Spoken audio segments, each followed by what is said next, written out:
Hi guys, 18 Dap here and welcome to the latest matchday preview on the channel. League 2 football once again. It's Doncaster Rovers versus Swindon Town. Let's get the video started.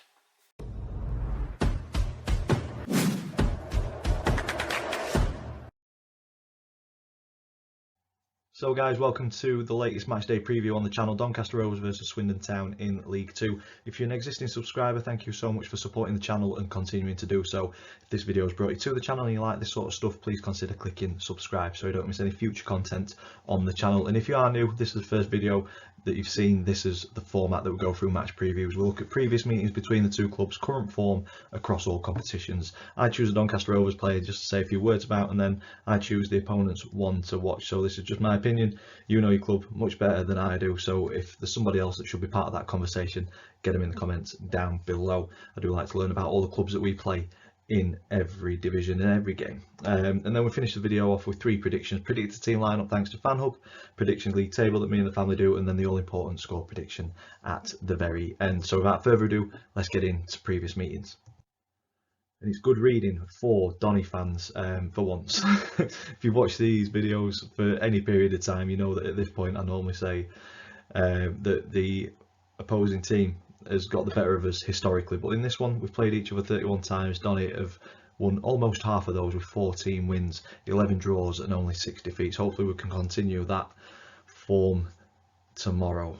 We need a big win. Drilling down into the more recent five, there's one win in there for Swindon back in 2022, a 1-0 win at the Eco Power Stadium, and then later on that season we won at their place 2-0, and then last season, the 23-24 season, it was a 0-0 draw at home and then a 2-1 win away, and then earlier this season we ran out 2-1 winners. So not great at home against Swindon. Hopefully that doesn't continue tomorrow and we can turn that around and get an all important 3 points. It's not going to be easy though. It's not going to be easy because of current form. We look at this and Donny are in better form than Swindon with 3 wins in the last 5, sandwiched between 2 defeats. Swindon on the other hand, a draw, a defeat, 2 wins and a draw. So coming into this one, 3 unbeaten, whereas Donny got beat last time out.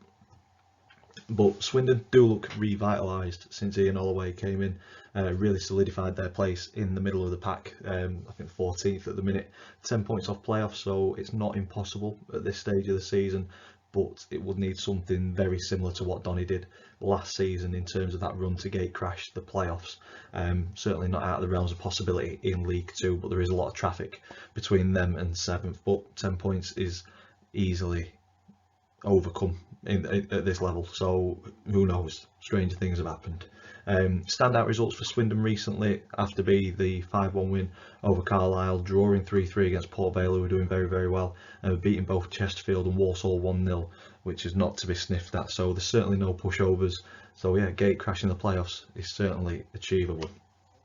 And talking about the form that they've had, we've kind of looked more recently, but looking a little bit longer, only 5 defeats at the last 20 competitive games, drawing 5 and winning 10. So yeah, decent at the minute. It's going to be very tough to get 3 points, even though we are at home tomorrow. And for us, I still don't know how we didn't score Tuesday night. Bags of chances, bags of opportunities. Probably didn't test the keeper enough, really. There were a lot of half chances, but it was a massive chance missed, but it wasn't punished, the fact that we got beat, because the teams all around us except Bradford all dropped points, threw points away against opposition that, when I was looking, I thought all of the top 7 would win on Tuesday night, and only one did in the end. So yeah, disappointing not to win ourselves, but not punished too much by the rest of the teams in and around us. But that has been a reoccurring theme for Donny this season, chances missed. I hope it doesn't bite us come the final standings. Certainly don't want to go through the playoffs, so wins, points on the board needed. I think 6 will see it for us, but we've got some tough games coming up in the final 11. I think it's 11 or 12, but yeah, 6 wins I think will see us through. But for me, it's better to be creating chances than not, so I do hold hope that the net will ripple more often than not in the final games. We are the third top scorers of the league, so we are finding the back of the net, but only having a plus 10 goal difference does say a lot about the midfield defence and the way we have kind of held out in games. I mean, Bromley had one shot on target and it went in. So again, story of our season. So yeah, need to sort the back out and find the back of the net. Simple as that. It's a very simple game of football. Injuries could be the worst thing to come out of Tuesday though, with Sterry, Oluwu and McGrath all coming off. At one point we had one defender on, 9 attackers I think it was, and we still didn't score. Hopefully we can score a few tomorrow. On to player profile for Donny, so a bit of a weird one on this one. Somebody that most people probably forgot is in the squad. Richard Wood. He's been out for a lot of the season with injury. 39 years old centre back, and with the injuries that we picked up on Tuesday, I'm not sure how bad they are, if they are out for the game or not. You could see a return for Woody.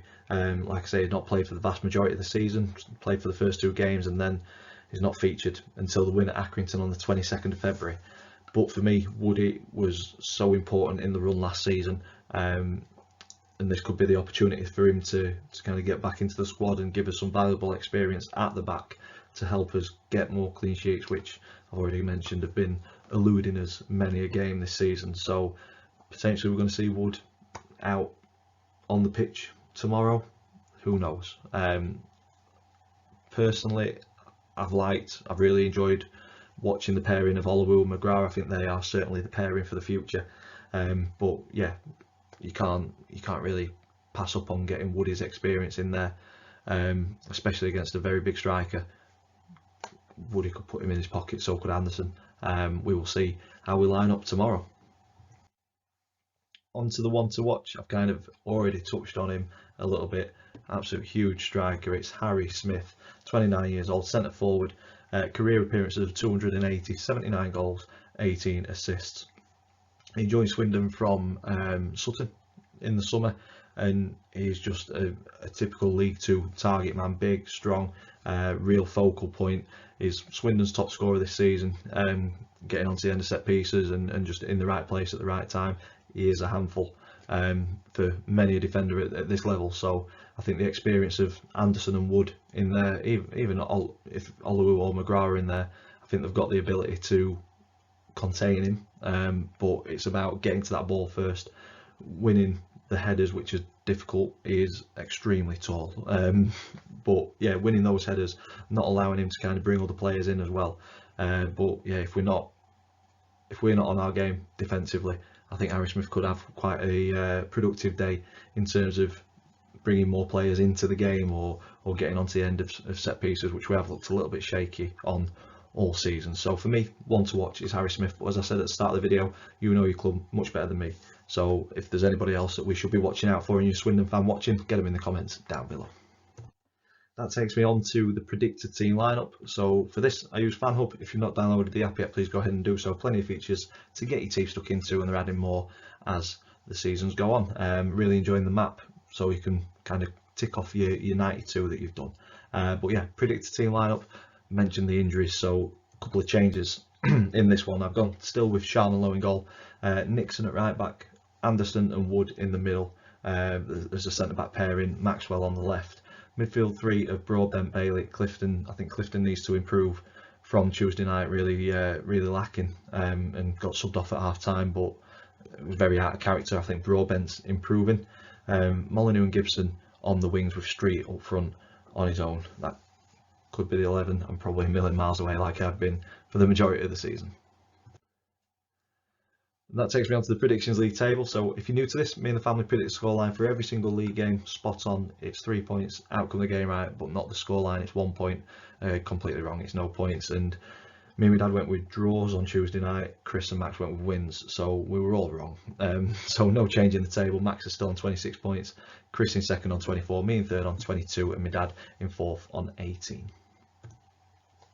And that takes us on to the all-important score prediction to finish this one off, and I'm hoping that we get back to winning ways, and I think we will. Although Swindon are performing really well at the minute, I just think we've got that little bit more to play for. I think there's not so much pressure on us, but I think Swindon won't so much be kind of just playing the season out, because I think there is a chance that they could gate crash the playoffs potentially, but I think we've just got a lot more riding on this.